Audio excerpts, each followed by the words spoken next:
Sir ఇందాక మనం discuss చేసుకున్నట్లు trading and demat account create చేసుకున్నాం. సో నా దగ్గర ఇప్పుడు ఒక జెరోదా అకౌంట్ ఉంది. సో నాకు ఏమి తెలియదు అకౌంట్ ఎలా ఏంటి, జస్ట్ ఓపెన్ చేసుకున్నాను అకౌంట్. నాకు సిప్ స్టార్ట్ చేయాలని ఉంది.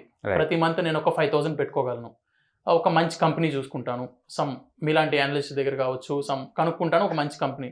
కానీ యాప్లో నా అంతటా నేను ఎలా ఇన్వెస్ట్ చేసుకోవాలంటే మంత్లీ వెళ్ళి అంటే ప్రొసీజర్ ఏముంటుంది యాప్లో? బేసికల్గా ఎస్ఐపి అనేది సిస్టమాటిక్ ఇన్వెస్ట్మెంట్ ప్లానింగ్ అండి. అంటే ఒకేసారి లంసమ్ అమౌంట్ ఇన్వెస్ట్ చేయకుండా ఎవ్రీ మంత్ లేదా ఎవ్రీ వీక్ మీ ఇష్టం, డైలీ సిప్ చేసుకోవచ్చు, వీక్లీ మంత్లీ ఎలాగని చేసుకోవచ్చు, క్వార్టర్లీ ఏదైనా చేసుకోవచ్చు. ఇన్స్టాల్మెంట్లో బై చేయటాన్ని మనం ఎస్ఐపి అంటాం, సిస్టమాటిక్ ఇన్వెస్ట్మెంట్ ప్లానింగ్. అంటే ఈఎంఐకి ఆపోజిట్లో ఇది వర్క్ చేస్తుంది. అక్కడేమో మనం తీసుకున్న డ్యూని క్లియరెన్స్ కోసం మనం పే చేస్తుంటాం, ఇక్కడేమో వెల్త్ క్రియేషన్ కోసం ఎవ్రీ మంత్ మనం పే చేస్తూ ఉంటాం అనమాట. ఇక్కడ దాన్ని ఎస్ఐపి అంటారు. సో లంసంలో కొంటే ఏమవుతుందంటే మార్కెట్ సడన్గా డ్రాప్ అయింది అనుకోండి, రికవరీ చాలా టైం పడుతుంది. అదే మనం ఎస్ఐపిలో పెడుతున్నాం అనుకోండి, మార్కెట్ డ్రాప్ అయినప్పుడు ఎక్కువ యూనిట్లు వస్తాయి మనకు తక్కువ రేటుకి. అందుకని మ్యూచువల్ ఫండ్ ఇండస్ట్రీలో ఎక్కువ శాతం వాళ్ళు రికమెండ్ చేసేది ఎస్ఐపి అనమాట.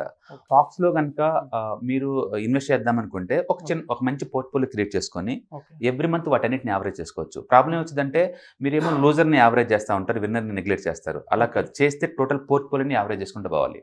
ఓకే, దాన్ని మనం ఎస్ఐపి అంటాం. ఓకే, సో అదే మ్యూచువల్ ఫండ్స్కి అయితే మీరు మ్యాండేటరీగా వాళ్ళకి లెటర్ ఇస్తున్నారు, ఖచ్చితంగా నాకు ఎవ్రీ మంత్ సో డేట్ మీరు కొనమని.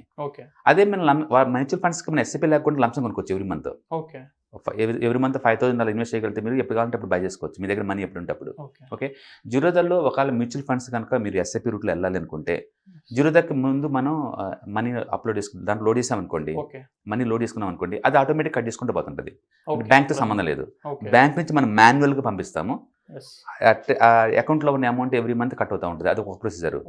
లేదు నేను ఆటోమేషన్ చేద్దాం అనుకుంటే మీ ప్రొఫైల్కి వెళ్ళారనుకోండి, అక్కడ ఫండ్స్లోకి వెళ్ళిపోతే బ్యాంక్ ఇది ఉంటుంది, మ్యాండేటరీ ఉంటుంది, బ్యాంక్ మ్యాండేటరీ ఆప్షన్ ఒకటి ఉంటుంది.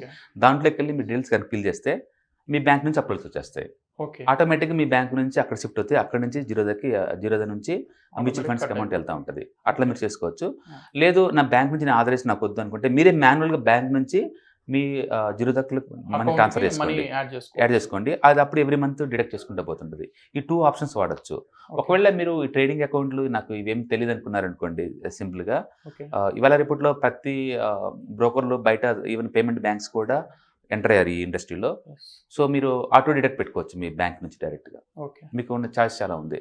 బట్ మీకు కనుక నాలెడ్జ్ కనుక్కుంటే మీ ఓన్గా బై చేసుకుంటే బెటర్ ఎస్ఐపి బదులు. ఎందుకంటే మార్కెట్లో డిస్కౌంట్ వచ్చిన ప్రతిసారి మీరు బై చేసుకోవచ్చు. ఒకవేళ మీరు ఆల్రెడీ ప్రొఫెషనల్స్ బిజీగా ఉన్న లైఫ్లో అనుకుంటే better to go for automation. Every month SIP 1,000, 5,000 మీ డిపెండింగ్ అపాన్ యువర్ అఫోర్డబిలిటీ పెట్టేసుకుంటూ వెళ్తున్నాం అనుకోండి, బ్యాంక్లోంచి ఆటోమేటిక్ వెళ్ళిపోతూ ఉంటే మనం పట్టించుకున్న పని లేకుండా అదే వెళ్ళిపోతూ ఉంటుంది. ఈ 2 ప్రైస్లు ఏదైనా చేసుకోవచ్చు. మేమైతే మా స్టూడెంట్ కమ్యూనిటీకి మీరు మాన్యువల్గా బై చేయమంటాం.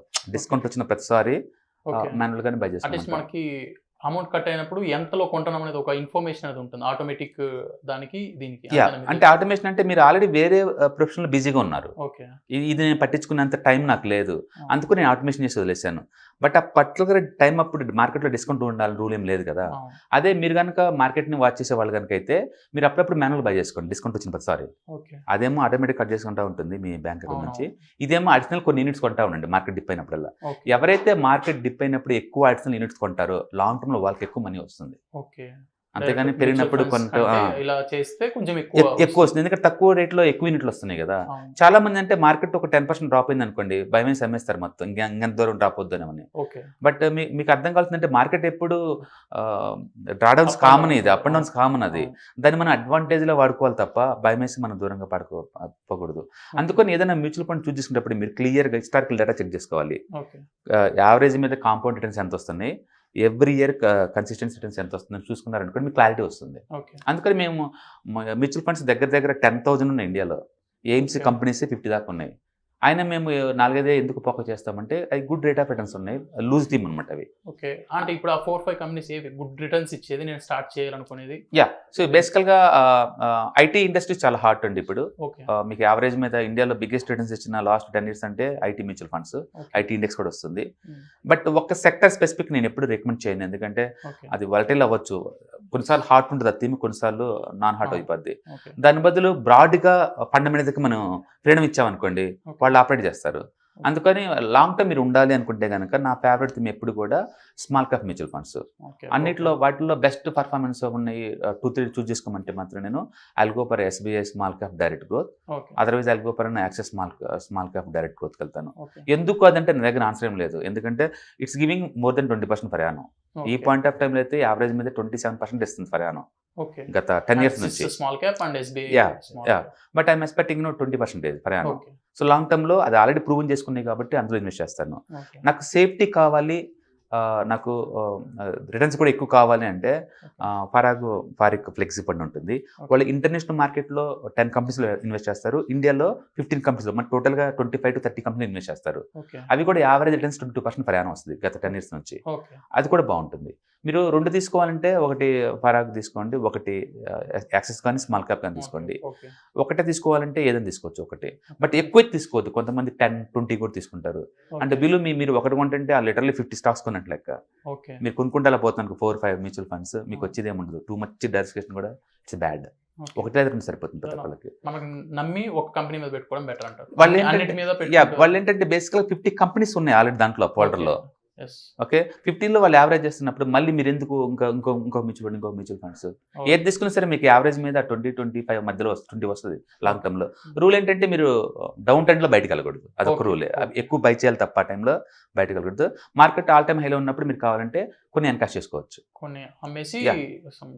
స్టాక్ మార్కెట్లో ఎప్పుడు రిస్క్ ఉంటుందండి. ఈక్విటీ అంటేనే అది ఎంటర్‌ప్రెన్యూర్‌షిప్ అనమాట, అది రిస్క్ ఎప్పుడు ఉంటుంది.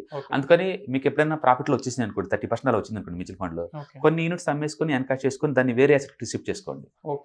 ఎందుకంటే మార్కెట్ ఆల్ టైమ్ హైలో ఉన్నప్పుడు రిస్క్ మేనేజ్ చేయడం చాలా చాలా ఇంపార్టెంట్. ఒకటే ప్రొడక్ట్ మీద మనం ఎప్పుడు ఫోకస్ చేయకూడదు. అందుకని మేము మా స్టూడెంట్ కమ్యూనిటీకి ఏంటంటే కొంతమంది ఈటీఎఫ్స్లో, కొన్ని మ్యూచువల్ ఫండ్స్లో, కొన్ని స్టాక్స్, కొన్ని ఇలా మనం డైవర్సిఫై చేస్తాం. అప్పుడు మార్కెట్ వాలిడిటీ అయినా అన్ని ఒకేలాగా ఎఫెక్ట్ అవ్వవు. అట్లా మీరు డైవర్సిఫికేషన్ అవుతుంది. అందుకని మీరు హార్డ్ కోర్ ట్రేడింగ్ చేసినా సరే మ్యాండేటరీగా ఒక మ్యూచువల్ ఫండ్లో ఇన్వెస్ట్ చేయమని చెప్తాను. ఎందుకంటే మనం ఎన్ని తప్పులు చేసినా సరే ఈ ఒక్క మ్యూచువల్ ఫండ్ ద్వారా కెరీర్ ఫినిషింగ్ సక్సెస్ఫుల్గా ఎండ్ అవుతుంది అనమాట. అందుకని I strongly recommend anyone you have to invest in one mutual fund. Doesn't matter how much money your earning, ఎందుకంటే లాంగ్ టర్మ్ వెల్త్ క్రియేషన్ బాగా యూజ్ అవుతుంది. But don't expect more than 25, అది అందుకని దాటది ఎట్టి పరిస్థితుల్లో. ఓకే, ఈటీఎఫ్స్ అనుకోండి, ETF ఇంకా చాలా ఎక్కువ వస్తుంది. ఈటీఎఫ్లో పొజిషన్ ట్రేడింగ్ చేయడం ద్వారా. మ్యూచువల్ ఫండ్ ఏంటంటే 1 year క్లోజ్ చేస్తే మీకు 1% ఎగ్జిట్ లోడ్ వేస్తారు పెనాల్టీ కింద. అందుకని 1 year మీరు దాన్ని క్లోజ్ చేయడం కష్టం అనమాట. 1% వదిలేసుకోవాలి మీరు. ఈటీఎఫ్లో అలాంటి హెడేక్ ఏం లేదు. అందుకని మనం anybody can trade and investment ప్రోగ్రామ్లో మనం ఈటీఎఫ్ చూస్ చేసుకున్నాం. ఏంటంటే you can save the 1%. So friends చూసారు కదా, అసలు trading account and demat account జెరోదాలో మనం అసలు సిప్ స్టార్ట్ చేయాలి ఎలా అనే ప్రొసీజర్లో చాలా సిప్తో పాటు ఇంకా చాలా వాల్యుబుల్ ఇన్ఫర్మేషన్ వచ్చిందనమాట. ఏ కంపెనీస్ మీద ఇన్వెస్ట్ చేయాలి అనేది కూడా ఇన్ఫర్మేషన్ వచ్చింది. థ్యాంక్స్ ఫర్ వాచింగ్, అండ్ ఈ valuable information me friends and ఫ్యామిలీతో షేర్ చేసుకోండి. Thanks for watching. నెక్స్ట్ వీడియోతో మళ్ళీ కలుద్దాం.